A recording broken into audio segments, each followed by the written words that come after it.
Welcome to The Release Show. I'm your host, Brittany. On today's show, we have Christa Cairus.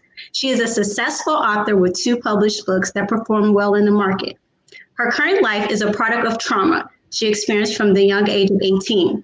During this time, young Christa just graduated from high school and had met a man who she hoped be her soulmate. Despite her clean moral compass and character, time progressed and she found herself a victim of sex trafficking at the hands of this individual. As she endured years of sexual assault and abuse from her boyfriend and other men, things took a turn for the worse when she broke her spine in a motorcycle accident. Fortunately, now she is a special education teacher as well as a loving wife and mother of 3. Both her books are based on her life and each shares the wisdom of her experience. They act as a guide of other lost souls that are under the weight of catastrophic trauma. Let's welcome Christa. Hi, thank you for having me. Thank you for coming on the show. So let's jump right into it. Now, before we begin, please tell me about your life growing up. Yeah, absolutely. So I grew up in rural Iowa, in a town of probably 1,300. It was very small. My graduating class had 37 kids in it. And I had the most ideal childhood. My parents met when they were like 15.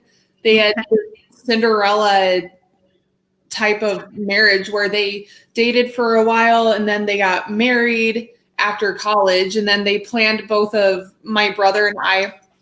My brother's 2 years older than me. Okay. Yeah, and we were both involved in sports and different extracurriculars with high school.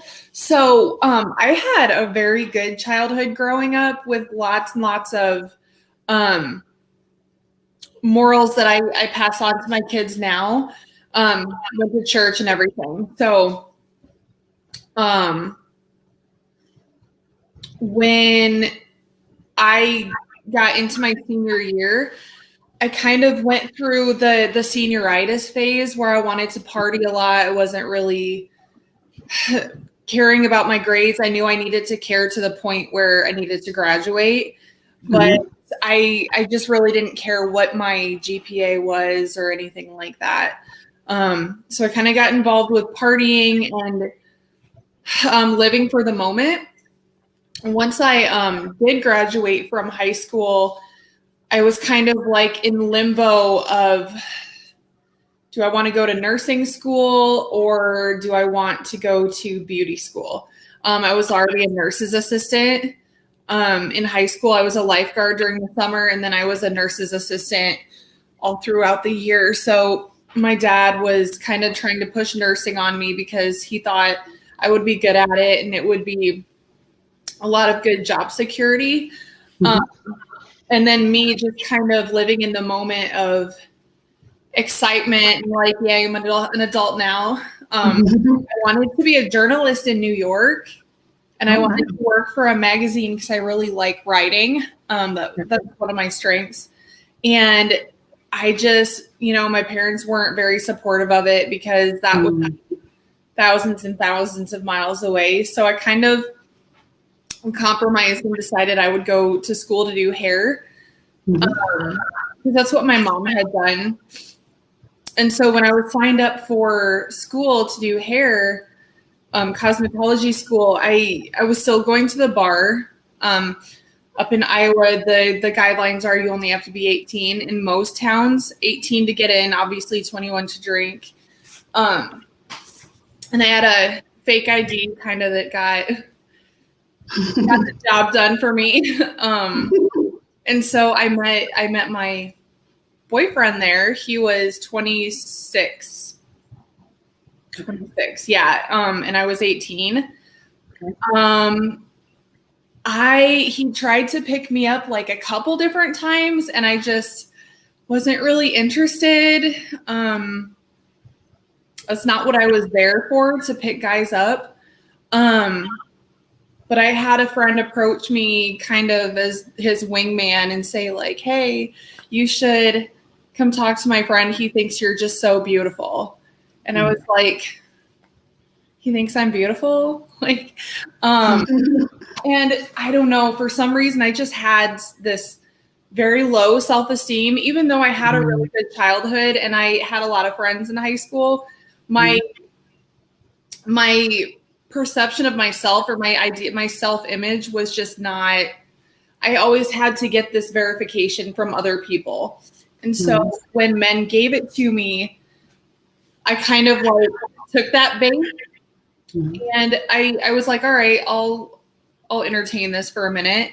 And when I was talking to him, he had this Southern accent and it was so cute. Like I remember that was the thing that sucked me in. And he had a lot of tattoos. I was kind of, I have a lot of tattoos myself, but when I was 18, it was a little intimidating to me. But since he was so much older than me, I, listened to him talk about life, all of the things that he knew that I didn't know. And that was, what drew me into him. So I dated him for a couple months. He was actually from New Mexico, Albuquerque, New Mexico. But he was working up in Iowa on the wind turbines. They generate wind energy. And they pay their foreman very well. And he would just travel all over the United States working on the wind turbines. And so I kind of thought that he would be there for a while. And then one day he said, I got orders to go home. And I have to be home because my son is there and my ex-wife, quote unquote, is there. So I made this very difficult decision to jump in my Camaro and drive down to visit him. And once I was down there, he said, you can make a lot of money being a nurse's assistant down here. They pay way better. And at first, I didn't want to leave my mom and dad, but I was at this point in my life where like I just wanted to find love. I wanted to find my soulmate and settle down and have kids and have this wonderful life that my parents had. And so I made the decision to drop out of school, and I would just transfer my credits later when I got a chance. And my mom and dad were not very happy about it. At this point, my mom had been working at a men's correctional facility for a while. And she had run a background check on this guy. I'm lucky to have a mom that's so involved, but at the time I didn't really appreciate her helicopter style of parenting. And she said, Christa, he's been arrested for this, and this. Did you know that? And he had kind of already beat her to the punch, where he told me he had been arrested for like a couple different domestic violence type situations. And I think one of them was a kidnapping charge. And he had said, I was 19 and my girlfriend at the time was 16. So they called it kidnapping. And ultimately all those charges were dropped. And in my naive mind, I was like, Mom, if he was guilty, he would have been convicted of that. But he told me that it was like his word against her word. And that's why it was dropped, because it didn't really happen. And, she said, Christa, I've been working with offenders for a long time, and that's not how it works. And I just, I didn't want to listen. And my mom knew that I was an adult and that I would make my own decisions. She didn't like that I moved, and she would very often try to beg me to come back. Not that she wanted to see me fail, but she kind of had this feeling in her gut that I wouldn't make it back home. She just did not like this guy. So let's stop right there. So yeah, a lot of times in life we don't listen to our parents, but they always know what's right. I remember moving to Florida here, and I went through a lot when I moved to Florida, and my mom would call me and tell me just come back home, right?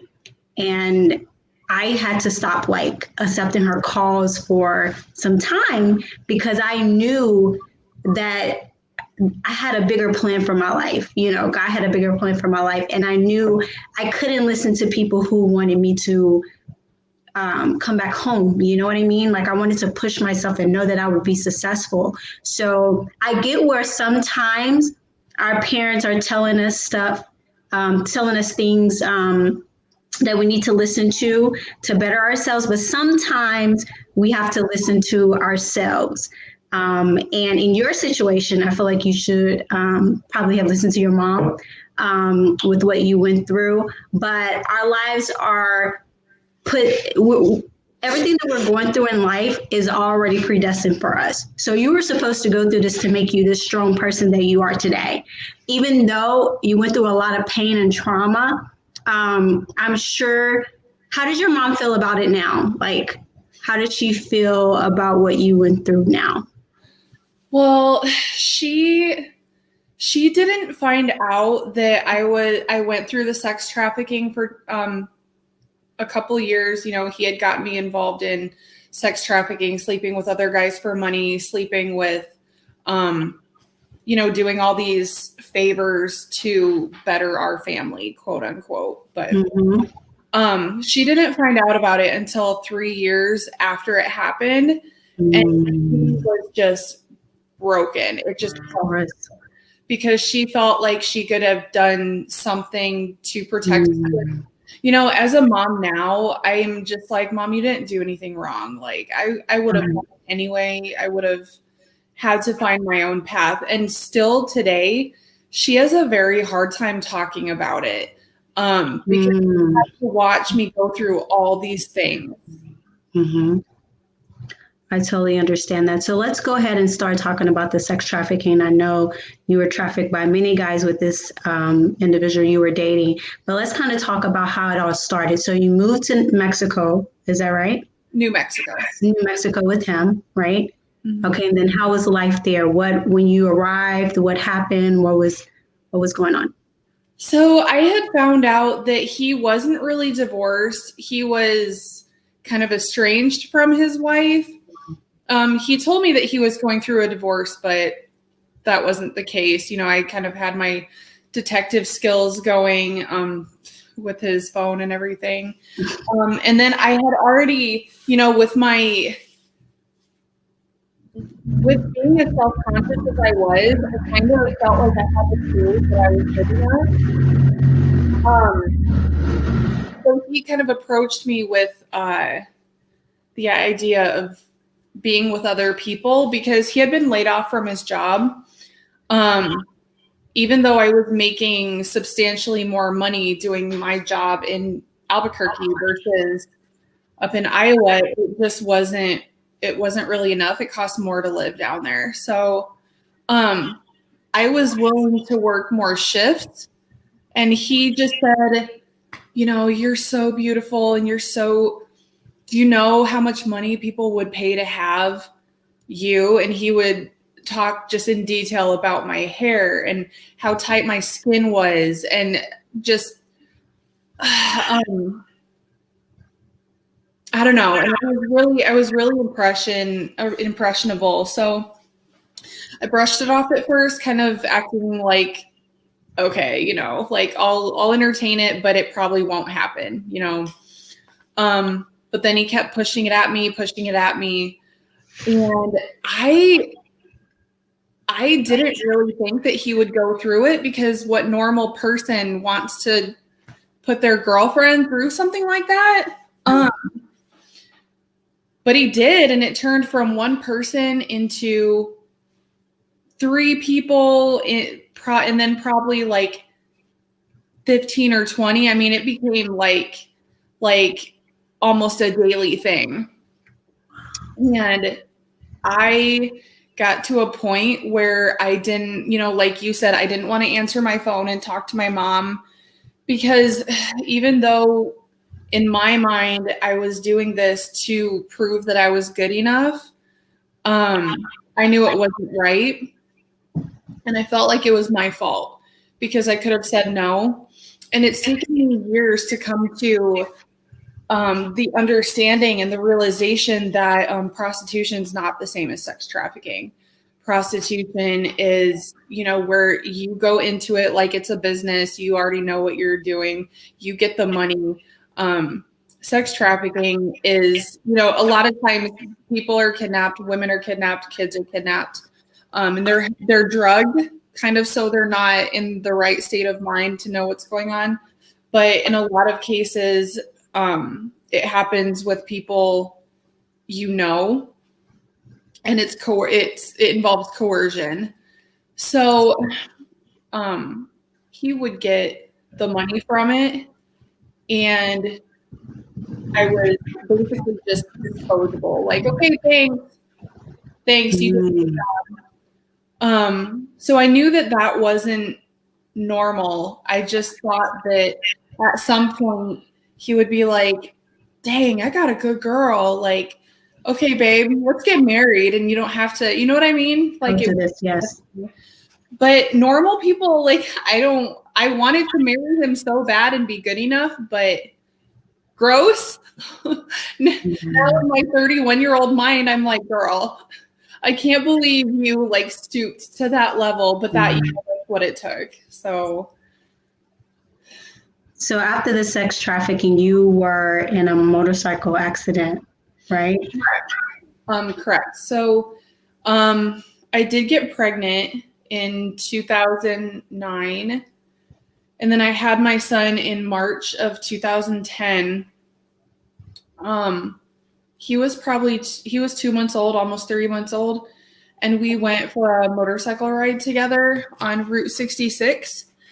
And we got T-boned by a fire truck. So what happened with that was the fire truck was kind of like pulled over on the side of the road. They didn't have lights or sirens on or anything. You still have to yield to them because they're an emergency response vehicle. But he didn't yield. He kind of tried to outrun them. They tried to pull a U-turn, and he tried to outrun them, and it turned into a T-bone where I got hit.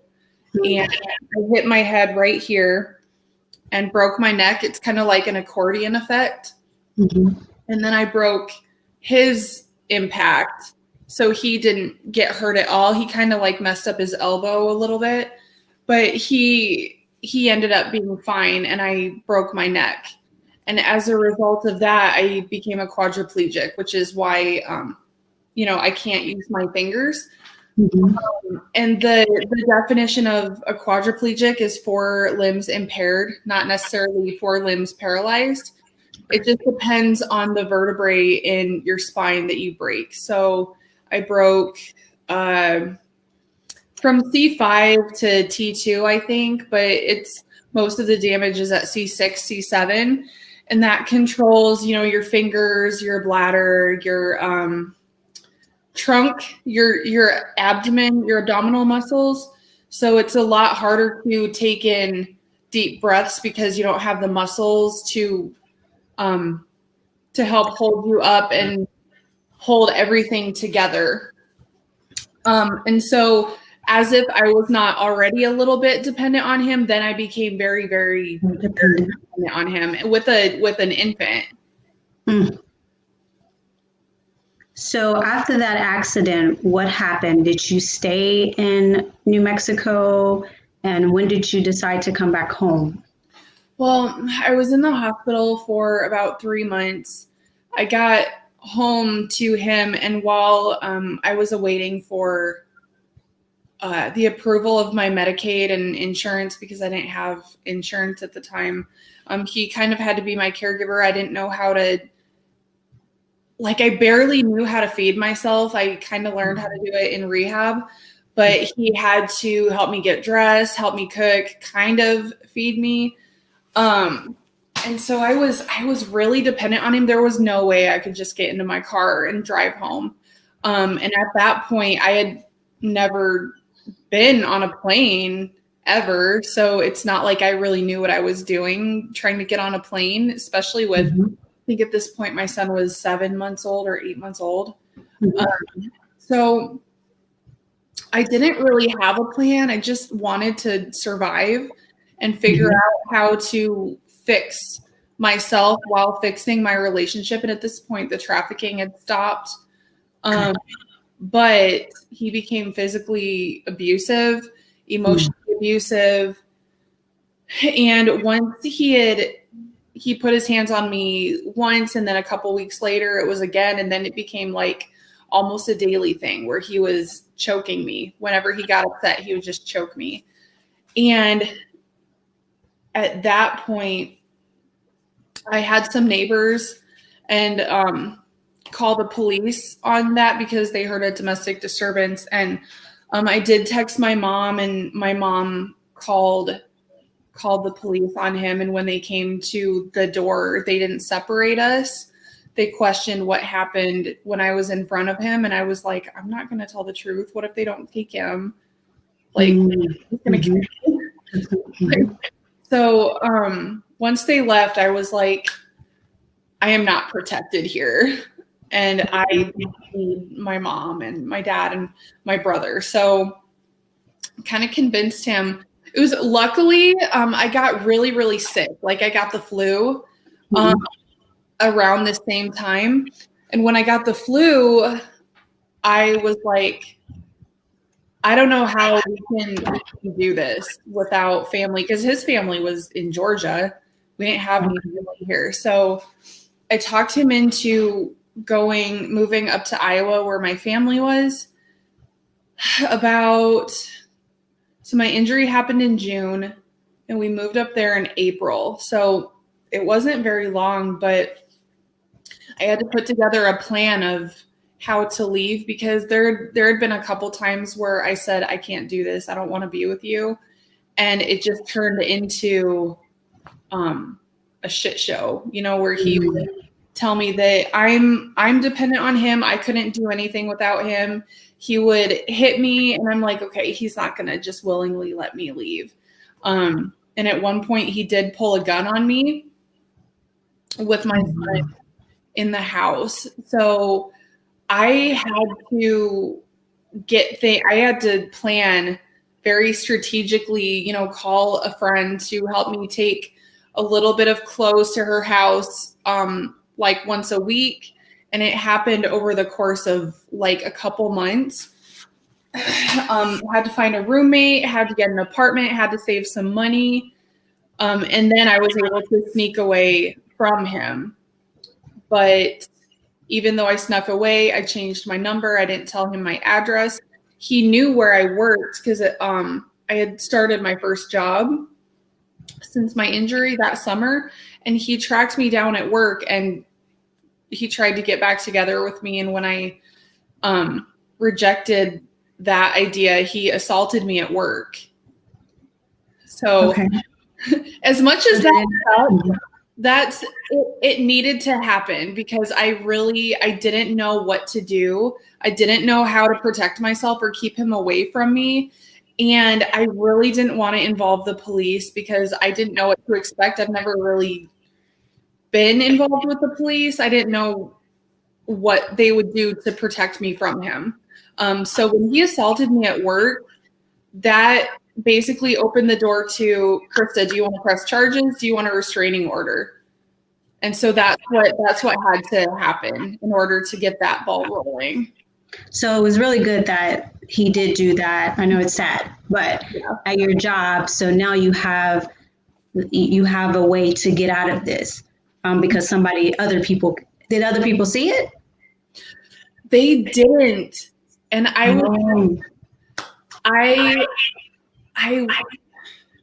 was selling tickets at an amusement park. It was a really good starter job for somebody that just had to learn how to dress themselves and feed themselves, going from taking care of other people to now I had to be taken care of. I was selling tickets at an amusement park, and there were a lot of other people, ride operators, customers there, and nobody saw it. And I really had that playing against me, where in most cases with domestic violence, it happens behind closed doors. So it's kind of he said, she said, and you need to have marks on you or a confession in order for them to be locked up or, arrested. So when he did that, nobody saw it happen. And I'm like, what? Mm-hmm. But luckily he broke my desk, he threw my purse, he threw my phone. I had no marks on me, but he threw those things at me, and when the police came, I was kind of like, he destroyed my office. And so right there, and they were like, do you want to press charges? And I said, is it gonna work? Like, is it gonna help? What's gonna keep him from doing this again? And they said, well, nothing that you've been doing up till now, this point has not, it has not worked. And I'm sorry you haven't had the support from law enforcement in the past, but I really want to help you. You just have to help yourself. So this police chief had some really tough love on me. And I know, having a husband who's in law enforcement now, he deals with this all the time, where a lot of times the victim needs to come forward and say, yeah, he did this to me, but they're scared. Mm-hmm. So, I mean, I didn't have any witnesses, but I did have the evidence that he assaulted me. And I'm really glad that I did end up pressing charges, because while he was awaiting trial for that, he assaulted 2 other women and he almost killed one of them. Wow. So when he assaulted me, he kind of pled down and he didn't have to do jail time for it. Like, he had to do jail time, but he didn't go to prison for it. But while he was awaiting that trial, he had choked a girl that lived in a town over, and he broke some of her ribs. Luckily, she had witnesses, so he was sentenced to 7 years, but he only did 2 years. Which is something, because like I said in the beginning of this, he had been arrested so many times, but never convicted. And so this is what needed to happen for people to see what type of person he was. Right. So after he was sentenced, then that was your time to move away. So did you stay in Iowa, or did you move somewhere else? Well, I stayed in Iowa for a while because I knew I was safe. He was incarcerated and my mom and dad were there and I felt safe. But I met my now husband, who was in the Army, and he was over in Japan at the time. We had some friends introduce us. And, we got married really quickly, within 9 months, but he's probably, I really lucked out with him when I found him. So, I obviously had to move with him because he was active duty. He requested to go to Kansas because Kansas was relatively close to Iowa. So I'd be able to see my mom and dad a little bit more. Mm-hmm. They weren't really excited that I was going to move away, but it had to be done. And my son finally had a father figure. He was 4 when we got married. And, it was probably a good time for me to move away anyway, because about that time is when, my ex was getting out of prison. And even though I still had a restraining order and I hadn't seen him in years, I was still terrified of him, that he would come after me. So I was like, sorry, Mom, I got to dip. He's going to go. I don't want to. So, I mean, I haven't lived in Iowa since 2014, but we went to Kansas for a couple years and had a baby. And then we moved to Arizona, had another baby. He's now with the police department with Phoenix. He's been doing that for about almost 4 years. So moving has been good for me. I've had a lot of consistency, and as inconsistent as, my life was for about 3 or 4 years with him, it's very stable now. That's good. So did you have any rejection towards your now husband in the beginning? Did you not feel comfortable? Were you fearful because of your past, or did he just come in and you just felt loved and you felt connected right then? Like, how was the beginning with you and your now husband? Well, before my husband, I dated 2 guys, Okay. and they weren't abusive or bad. They just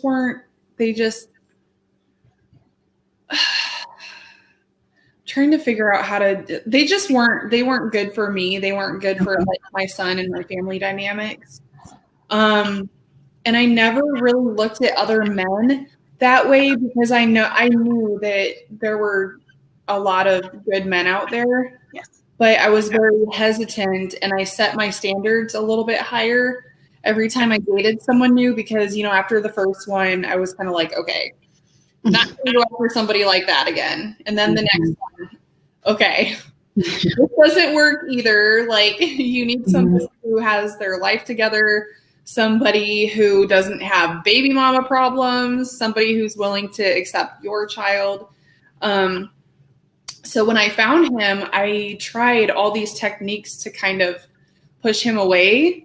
And I said, I'm in a wheelchair. Like I don't care how pretty my profile picture looks. Like, I still can't use my hands. And I just learned how to drive a couple years ago.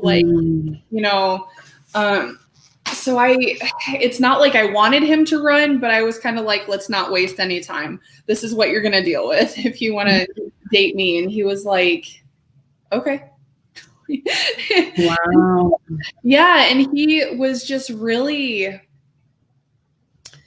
he's 3 years younger than me. So when I met him, he was 21, and I was a little hesitant on that because I had so much baggage that came along with me. But he really stepped it up and was willing to accept everything and said, if you don't want any more kids, that's cool. If you do, that's cool. Very easygoing and definitely my other half. So I don't think I ever treated him differently. I still dealt with and do deal with different types of triggers that go with PTSD, but it's just one of those things. He's very he's pretty soft-spoken for the most part. Even though he's a police officer, he'll be firm when he needs to be, but he's not a yeller. He is super passive, and he knows, in the history of us being married for 6 years, there have been like a handful of times where he's had to raise his voice, at the kids or at me when we argue. And that is one of my triggers is yelling, like male yelling, and certain verbiage. And he knows that. I mean, he doesn't say nasty things, but that is one of my triggers just because of what I had to deal with other men, I guess. And he knows that I've got this complex PTSD where I go into the freeze mode, the fight, flight, or freeze. With the PTSD, I get the freeze response when it comes to aggression or yelling or high volume. If I hear and see lights and sirens at the same time, simultaneously, like on a police car or a fire truck or an ambulance, that sets off the flight response from a spinal cord injury, mostly because I'm going to assume it's because my injury involved a fire truck. Still kind of dealing with that and working through it. I don't know if that's something that'll ever go away, but it really helps to have somebody who's supportive in helping me work through that instead of being like, okay, it's been 10 years, you need to get over it. Right. Well, Christa, your story is such an inspiration to me. Even though I don't have any connection with human trafficking, I do have a friend who has an organization with human trafficking, but you're strong. Just to see you now from what you've gone through And I see your beautiful pictures on Instagram with your family. It's such a blessing to have such a beautiful end to a horrific story and the experiences that you went through in life. And I'm so sorry that you had to go through that. But like I said before, we all go through a storm, and those storms are to make us who we are today. And you're such a strong, beautiful woman. And thank you so much for